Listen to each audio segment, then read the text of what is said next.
Today, I want to address 10 of the most common anti-vegan arguments used in the world today. Starting at number 10, it's the all too often heard claim that my friend went vegan and thereafter became very unhealthy. It's common to hear stories from people about people that tried going vegan for a few months, maybe a few years, and their health declined. They lost weight, they were chronically tired, depressed, etc. Well, actually, these are characteristics of anyone on a poor diet. If you are a vegan and your diet consists primarily of Oreos, Jell-O, Taco Bell, and Mountain Dew, you're going to feel terrible 24/7. This has nothing to do with a plant-based diet being unhealthy or deficient in essential nutrients. It has everything to do with irresponsible self-care and poor food choices. It's true that historically, going vegan is more difficult than eating the standard American diet. Meals with the family get alienated, your favorite restaurants are suddenly unappealing, and your entire diet is disrupted by the removal of animal products because they're everywhere in our society. Eating vegan requires you to cook more, or at least be more selective about which foods you're able to buy from the store, so it's common for people to become lazy and apathetic about getting diverse nutrition because they don't have a personal chef. But this is not a valid argument against a plant-based diet, and there's no compelling evidence in any of the hearsay stories about malnourished vegans that suggests they were unable to live healthy without meat, eggs, or dairy. Countless professional athletes are at peak physical condition on a plant-based diet, and they continually set world records. Your friend, they just need to take better care of themselves. At number 9, it's that old-fashioned argument that animals don't feel pain. This statement is disturbingly common, and I do sincerely hope that the belief is losing popularity because it's probably the most off-base argument on this list. If you've ever stepped on a cat or dog's tail, this should be obvious. Animals do feel pain. Any animal that has nerves has pain receptors and feels pain. It's illegal in many countries to needlessly harm animals for this reason. Invertebrates that lack a nervous system that we're familiar with still make decisions based on sensory input, and just because they react to the world differently from us mammals does not mean they're incapable of suffering. Perhaps they won't shriek if pricked by a needle, but how would you like to be pulled out of your environment to slowly suffocate, or be boiled alive in a pot of water? That's what we do to octopi, crabs, clams, etc. At number 8 is the odd and perplexing argument. The question that is, what would happen to the animals if we all stopped eating them? This is a really strange argument that I'm sure varies from person to person when it's used, but appears to be based on the idea that if human beings weren't farming and eating the various animals in the kingdom, that their purpose in life is brought under review. The answer to the question is quite simply, they will live. There's nothing about the life of a human, whether it's a profession, video games, sports, art, or conversation, that is inherently superior in any way to a herd of bovines peacefully grazing an open meadow. It's a common misconception that because human beings appear to have an elevated consciousness, as in our knowledge of the cosmos and the ever-present forces within it somehow grant us superiority over those animals that have no tools, religions, or sciences. What would happen to them? They'd live in peace and in harmony with one another, the way they did before factory farms, before humans, and before the language we use to discuss such matters today. At number 7, it's the biblical claim that God created animals for us to eat. While it is expressed in the Holy Bible that animals can be food for us, the Bible is loaded with specifics regarding which animals are appropriate for consumption and many other species' statements, all of them abstract and left wide open to interpretation.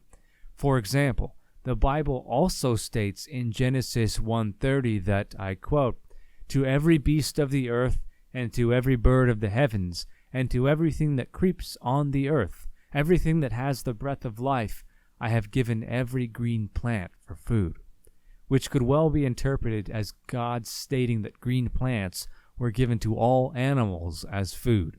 At any rate, the Bible also states directly from God that thou shalt not kill.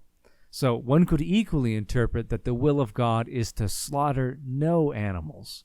Actually, as far as can be ascertained, Adam and Eve were fruitarians as instructed in the Garden of Eden, God's paradise, and God even asked Adam to help him name the many animals that they were to coexist with in the garden. It wasn't until after humanity fell from grace that they began enslaving and butchering animals. Coming in at number 6, it's the belief that humans were meant to eat meat. People making this claim often cite obscure evidence such as the existence of canines in the mouths of humans, which, while present in carnivorous species, are also present in strictly herbivorous ones. In fact, the largest canines on Earth today belong to the hippopotamus, a strictly herbivorous animal. Gorillas have much larger canines than humans and most carnivores too, and they exist on a strict plant-based diet. Now that's to name only 2.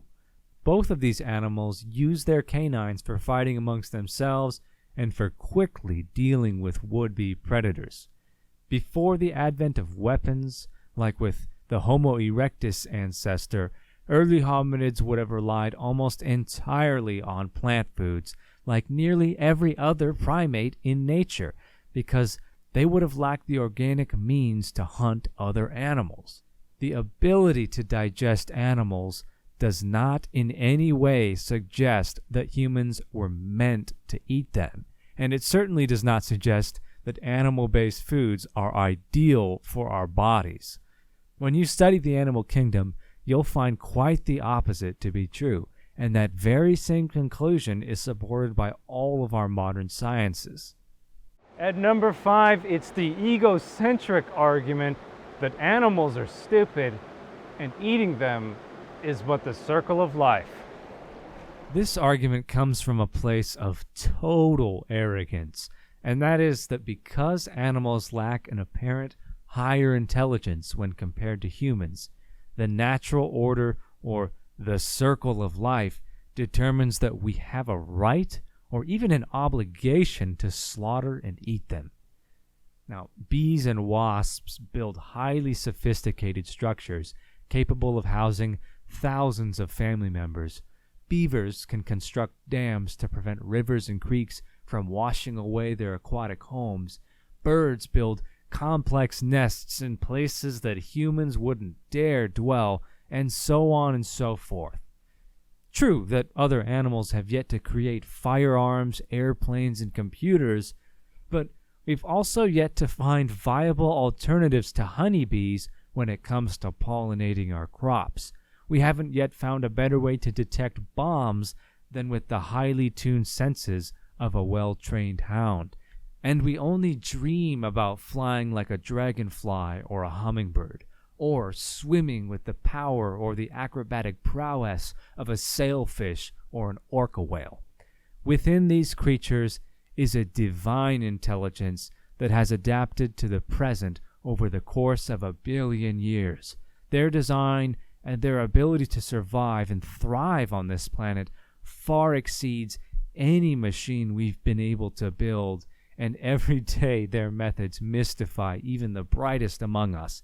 And yet these amazing feats are perfectly inherent to these animals. They are not aware of their own greatness, which is what makes them truly great. At number 4, it's the philosopher. Plants have feelings too. While it's true that plants are sentient beings and are capable, for example, of locating the direction of the sun and then proceeding to turn their bodies to face it for maximum solar absorption, plants do not have brains or nervous systems. Now, there are very interesting studies on the effects of psychological treatment plants receive from humans, and while they're inconclusive, it is supporting evidence for the plants have feelings argument. However, one must consider the obvious benefit that plants gain from being cultivated by humans, which drastically increases their chances of success and propagation. And while we should exercise compassion toward all living things, we must gain our nourishment from something. And if you're concerned about the feelings of plants, then going vegan makes absolute sense for you, considering that the overwhelming majority of our crops worldwide are fed to animals raised for slaughter right now.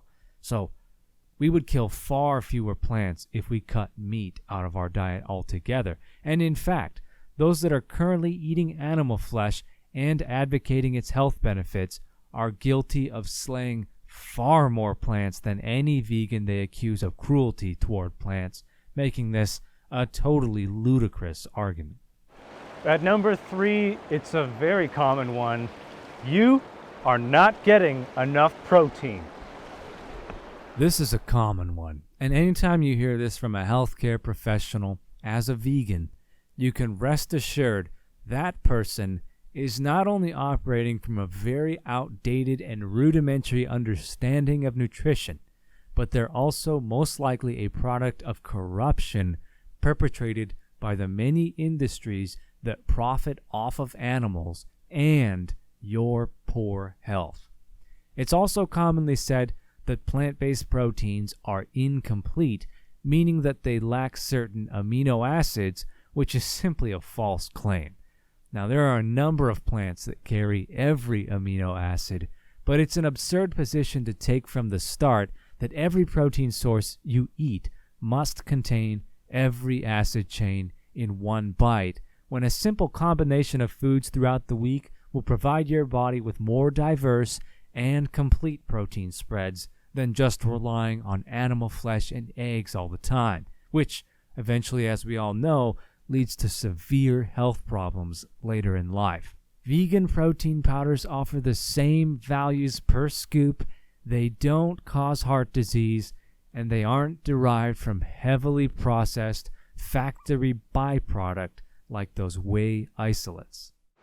And at number 2, it's the disturbing argument. I love the taste of flesh. Quite possibly the most common and also the most apathetic response to vegan ideology is that I just love meat too much to go vegan. I usually hear this when an omnivore feels backed into a corner after having their moral compass brought under review and can't come up with any valid justifications for their actions. Now, this position is often taken by those that are aware of a plant-based diet as being better for human physiology, the environment, etc. Now, in reality, meat isn't what's most addictive about an omnivore's diet. It's cheese. And you hear consistently that cheese was and is the toughest thing for would-be vegans to give up. Look, while this argument doesn't require any supporting evidence because it's based on personal opinion, it's definitely not a good reason to continue eating meat. For example, a heroin addict loves to shoot heroin, despite the habit rapidly destroying their body. That's not a compelling argument for heroin. In fact, a heroin addiction is far less destructive to the planet and to others than an addiction to animal flesh. Thankfully, there are many lovely alternatives for flesh-loving people willing to make a positive change. We're now living in a golden age of vegan food innovations, from roasts to burger patties, sausages, deli slices, even ribs and faux meat of all varieties I would bet most of the people listening to this recording couldn't even tell the difference between faux meat and animal flesh if they had no prior knowledge of the replacement in their favorite dishes. And at long last, number one, the most common anti-vegan argument in the world is that you, my friend, on a plant-based diet are not getting all of your essential nutrients. This is a common argument, probably the most common argument made against a vegan lifestyle. And as the years go by, it has become less and less factual until you reach the point that we're at now, where it's just downright false. The truth is that humans don't need animal products to survive or be healthy, not the other way around. It's long been believed that vitamin B12, which is an essential micronutrient needed for proper bodily function among human beings, is absent from a vegan diet, and that it's only found in animal products, which is not true at all. In nature, B12 grows on bacteria, which are not animals, and there are a plethora of ways to naturally consume B12 on a vegan diet without supplementation. The idea that vegans need to take several supplements to remain healthy is a myth, and it's likely a ploy by the vitamin industry to sell more products. The most developed nutritional science bodies in the world, the American and British dietetic associations, have both stated that a vegan diet not only provides all the essential nutrients required throughout all stages of life, including human pregnancy, but that it also adds additional disease prevention that is absent in omnivorous diets. Add to this firm stance by the world's leaders in nutrition the sheer number of professional athletes currently dominating the entire spectrum of peak physical performance on a plant-based diet, and stating repeatedly the performance improvements that they have noticed and documented after making the transition. This argument, while the most common, has quickly become one of the least true and weakest in an anti-vegan's repertoire. I hope you've enjoyed this short and to the point top 10 anti-vegan arguments video. I want to thank you guys for watching / listening, and subscribe. Follow Proto-Vegan on all of the social media accounts in the description. Hit that subscribe button on YouTube and the notifications bell to get all those updates and notifications when I upload new stuff.